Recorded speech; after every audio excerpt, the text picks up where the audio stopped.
12째 해 어느 달 15째 날에 여호와의 말씀이 내게 임하여 이르시되 인자야 애굽의 무리를 위하여 슬피 울고 그와 유명한 나라의 여자들을 구덩이에 내려가는 자와 함께 지하에 던지며. 하나님께서 애굽에 대해서 말씀하시는데 오늘 우리가 읽는 부분이 애굽에 대한 마지막 예언이 되겠습니다. 12째 해 어느 달 15째 날 여호야긴 왕이 사로잡힌 이후의 연도의 개념이라고 계속 말씀을 드렸습니다. 그런데 1절에 보면 12째 해 12월 1일 12째 달 초하루라고 이야기를 했죠. 그러니까 오늘 말씀은 어느 달이라고 되어 있어서 이게 어느 달인지를 사실은 알 수가 없습니다. 그런데 예언의 내용이 비슷하기 때문에 같은 달이라고 본다면 1절에서 하나님께서 말씀을 주신 이후에 14일 후가 되는 것이고, 달이 다르다고 한다면 어느 달인지를 우리가 알기가 조금 어려운 부분이 있지만 같은 달로 봐도 무방한 것이죠. 그래서 14일 후에 하나님께서 말씀을 주셨다, 그렇게 보면 충분히 될 것 같습니다. 그래서 18절에 보면 내용은 같은 내용이죠. 애굽의 무리를 위하여 슬피 울어라. 하나님께서 그들을 위한 애가와 같이 그들에게 말씀하십니다. 하나님의 심판이 애굽에 임한다라고 하는 것이죠. 그와 유명한 나라의 여자들을 구덩이에 내려가는 자와 함께 지하에 던질 것이다.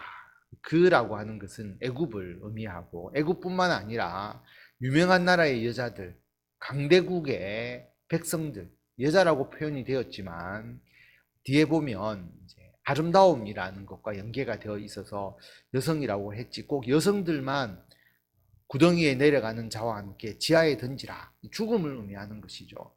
그래서 죽어서 가는 그 스올이라고 하는 그 지하를 의미하는 것이기 때문에 애굽과, 그리고 애굽과 함께 힘을 떨쳤던 그 강대국의 백성들을 하나님께서 죽음에 이르게 하겠다라고 말씀을 하십니다. 이르라 너의 아름다움이 어떤 사람들보다 뛰어나도다. 너는 내려가서 할례를 받지 아니한 자와 함께 누울지어다. 너의 아름다움, 애굽의 아름다움이 어떤 사람들보다 뛰어나다라고 하는 겁니다. 그렇게 부강하고 번영했던 나라이다. 그런데 이것을 칭찬하는 의미가 아니라 어떻게 보면 너가 그렇게 아름답다고 생각하느냐라고 하는 거죠. 여러분, 과거에 아름다웠던 게 뭐 큰 의미가 있겠습니까? 지금은 내려가서 할례를 받지 아니한 자와 함께 누워 있는, 할례를 받지 않은 자라고 하는 것은 유대인의 입장에서 보면 가장 경멸하는 표현 중에 하나잖아요. 그러니까 비참한 죽음을 지금 맞이했다라고 하는 것을 말하고 있는 것이죠. 그래서 너의 아름다움이 어떤 사람들보다 뛰어나면 뭐 하느냐? 지금은 내려가서 할례를 받지 아니한 자와 함께 누워 있지 않느냐, 그런 의미입니다. 그들이 죽임을 당한 자 가운데 엎드려질 것이며 그는 칼에 넘겨진 바 되었은즉 그와 그 모든 무리를 끌지어다. 그들이라고 하는 것은 애굽과 함께 지하로 내려간 강대국 백성, 그들이 죽임을 당한 자 가운데 엎드려질 것이다. 할례 받지 않고 죽임을 당한 자 가운데 함께 있을 것이고, 그리고 그는 애굽을 말하는 거죠. 애굽은 칼에 넘겨진 바 되었다라고 그렇게 말합니다. 그래서 모두가 다 수월로, 지하로 그렇게 내려가는 하나님의 심판과 멸망을 의미하는 것입니다. 용사 가운데에 강한 자가 그를 돕는 자와 함께 수월 가운데에서 그에게 말하며 할례를 받지 아니한 자 곧 칼에 죽임을 당한 자들이 내려와서 가만히 누웠다 하리로다. 용사 가운데 강한 자가 그를 돕는 자와 함께 수월 가운데서 그에게 말한다라고 말하는 것은, 용사 가운데 강한 자, 이전에 죽었던 자, 그리고 권력자들, 강대국의 권력자들, 왕들, 그들을 의미하는 것이거든요. 그들이 그를 돕는 자와 함께, 이 그라고 하는 것은 애굽을 항상 여기서는 의미를 하잖아요. 그래서 애굽의 바로 왕의 측근 또는 동맹국의 왕들과 함께 수월 가운데서 죽어 있는 가운데서 그에게 말한다. 애굽 바로 왕에게 이야기를 하는 것이죠. 그래서 강대국의 왕들 그리고 애굽의 측근 동맹국의 왕들 그들이 모두 다 수월에 있는 겁니다. 죽어서 있는 것이죠. 그래서 죽어서 내려오는 그 애굽의 바로 왕에게 이야기를 하는 것이죠. 그런 의미입니다. 그래서 모두가 상징적인 표현인데 비참하게 패배해서 나라가 멸망당한 상태에서 서로에게 이야기한다라고 하는 그런 의미를 가지고 있는 것이죠. 할례를 받지 아니한 자, 곧 칼에 죽임을 당한 자들이 내려와서 가만히 누워 있다. 그렇게 이야기할 거다. 모두가 지금 그런 상태라고 하는 것이죠. 22절에 보면 거기에 아수르와 그 온 무리가 있으며 다 죽임을 당하여 칼에 엎드려진 자라 그 무덤이 사방에 있도다. 자, 그 강대국의 왕들 죽어서 서울에 들어가서 할례 받지 못한 자들과 함께 같이 누워 있는 자들 실제로는 나라를 의미하고 나라의 멸망을 의미한다라고 말씀을 드렸잖아요. 거기 어떤 나라가 있느냐 하면 아수르가 있다라고 하는 겁니다. 예전에 강했지만 멸망당한 아수르 그리고 그 온 무리 열국과 열왕들 여러 가지의 왕들을 이야기하는 것입니다. 그 무덤이 구덩이 깊은 곳에 만들어졌고 그 무리가 그 무덤 사방에 있으며 그들은 다 죽임을 당하여 칼에 엎드려진 자 곧 생존하는 사람들의 세상에서 사람을 두렵게 하던 자로다. 살아있을 때는 그 나라가 부강하고 번영할 때는 사람을 두렵게 하던 강대국이었는데 이제 하나님의 심판을 받아서 멸망당해서 비유적으로는 죽은 자가 함께 내려가는 그 수월에 있는 것이고 나라가 파멸당한 것인데 그 무덤이 구덩이 깊은 곳에 있고 모두 다 칼에 엎드려진 자로서 있는 그런 비참한 모습 그게 아수르고 열왕, 열국들이다라고 하는 것입니다. 또 어떤 나라가 있느냐 하면 거기에 엘람이 있고 그 모든 무리가 그 무덤 사방에 있으며 그들은 다 할례를 받지 못하고 죽임을 당하여 칼에 엎드려져 지하에 내려간 자로다. 엘람이라는 나라 그 나라도 결국은 멸망당해서 수월에 있는 것과 같은 할례를 받지 못하고 죽임을 당하여 칼에 엎드려져서 지하에 내려가 있는 자와 같다라고 그렇게 말합니다. 그들이 생존하는 사람들의 세상에서 두렵게 하였으나 이제는 구덩이에 내려가는 자와 함께 수치를 당하였도다. 이 말씀이 계속 반복되어 나오게 됩니다. 그와 그 모든 무리를 위하여 죽임을 당한 자 가운데에 침상을 놓았고 그 여러 무덤은 사방에 있으며 그들은 다 할례를 받지 못하고 칼에 죽임을 당한 자로다. 여기서의 그는 애굽이죠. 이들과 마찬가지로 애굽과 그 모든 무리 동맹국을 위하여 죽임을 당한 자 가운데에 침상을 놓았다. 침상을 놓았다는 것은 죽은 상태를 말하는 것이죠.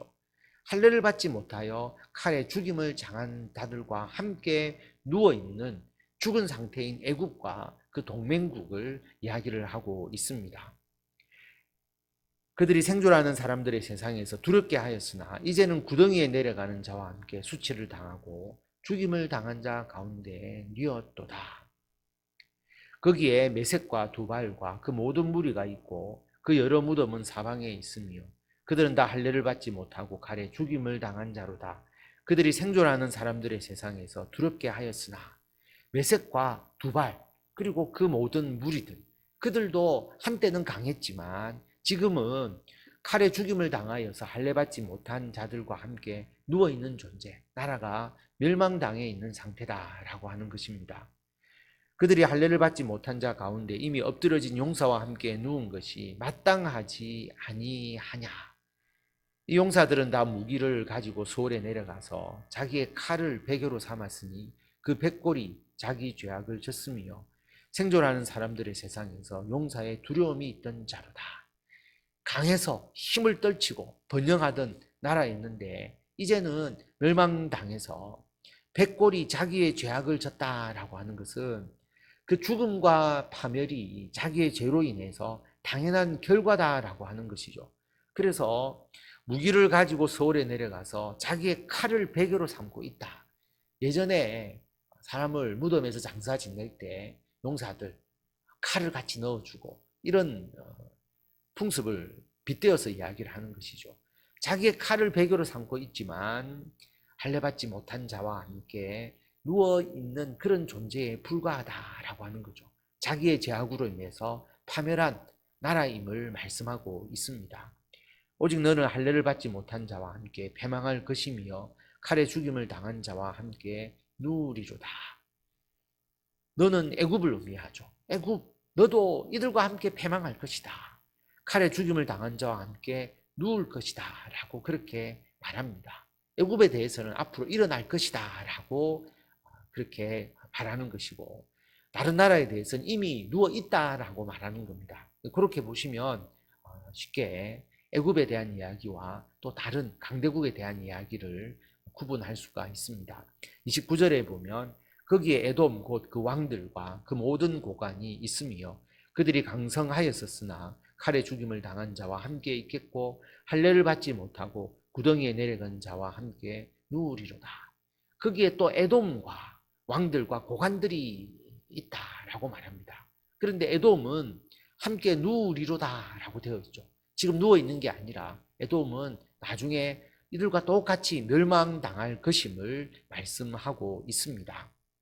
거기에 죽임을 당한 자와 함께 내려간 북쪽 모든 방백과 모든 시돈 사람이 있으며 그들이 본래는 강성하였으므로 두렵게 하였으나 이제는 부끄러움을 품고 할례를 받지 못하고 칼에 죽임을 당한 자와 함께 누웠고 구덩이에 내려가는 자와 함께 수치를 당하였도다. 거기에 북쪽의 방백들과 시돈이 있는데 그들도 강하였지만은 하나님의 심판을 받아서 멸망당했다라는 것을 말합니다. 바로가 그들을 보고 그 모든 무리로 말미암아 위로를 받을 것이며 칼에 죽임을 당한 바로와 그 온 군대가 그러하리로다. 주 여호와의 말씀이니라. 어떤 의미냐 하면 바로가 소홀에 내려가서 예전에 강대국이었던 나라들이 거기에 누워 있는 것을 보고 할례받지 못한 자들과 함께 모두 누워 있는 것을 보고 바로도 소홀에 가서 위로를 받을 것이다 라고 하는 의미이죠. 그러니까 비유적으로 이야기하는 것인데 결국 바로도 애굽의 바로 왕도 그 모든 나라와 함께 멸망당할 것이다. 강대국이라고 자랑하던 것이 아무런 의미가 없다라고 하는 것을 말씀하고 있습니다. 내가 바로로 하여금 생존하는 사람들의 세상에서 사람을 두렵게 하게 하였으나 이제는 그가 그 모든 무리와 더불어 할례를 받지 못한 자 곧 칼에 죽임을 당한 자와 함께 누이리로다. 주 여호와의 말씀이니라. 애굽이 강대국으로서 힘을 떨쳤지만 이제는 그 모든 무리와 더불어 할례를 받지 못한 자와 함께 누워 있을 것이다. 애굽의 파멸과 멸망을 하나님께서 선포하고 있습니다. 오늘 말씀을 통해서 보면 일관되게 하나님께서 말씀하시는 것이 있죠. 살아있을 때의 권력, 그가 부귀와 영화를 누리고 그리고 강한 권세를 가져서 다른 사람을 압제하는 그런 자리에 있는 것이 무슨 소용이 있느냐라고 하나님께서 말씀합니다. 살아있을 때 권력을 휘둘렀는데 죽어서는 할례받지 못한 자들과 함께 그들이 지하에 수월에 누워있는 것과 같은 상태, 하나님의 심판을 받아서 하나님의 은총의 그런 죽음이 아니라 파멸의 죽음을 당해서 수월에 있는 상태가 뭐 그렇게 좋은 상태냐라고 하는 것이죠. 결국 우리는 이 두 가지의 측면을 다 생각을 해야 합니다. 이 땅에서 우리가 하나님의 일을 감당을 하잖아요. 우리는 우리가 가지고 있는 부귀나 영화나 또 세상의 어떤 힘도 모두가 우리의 이익을 위해서 사용하는 것이 아니라 하나님의 영광을 위한 도구로서 우리가 생각하고 있지 않습니까? 그러므로 그것은 우리의 것이 아니기 때문에 우리는 그것으로 인해서 죄를 짓거나 타락하지 않는 것이죠.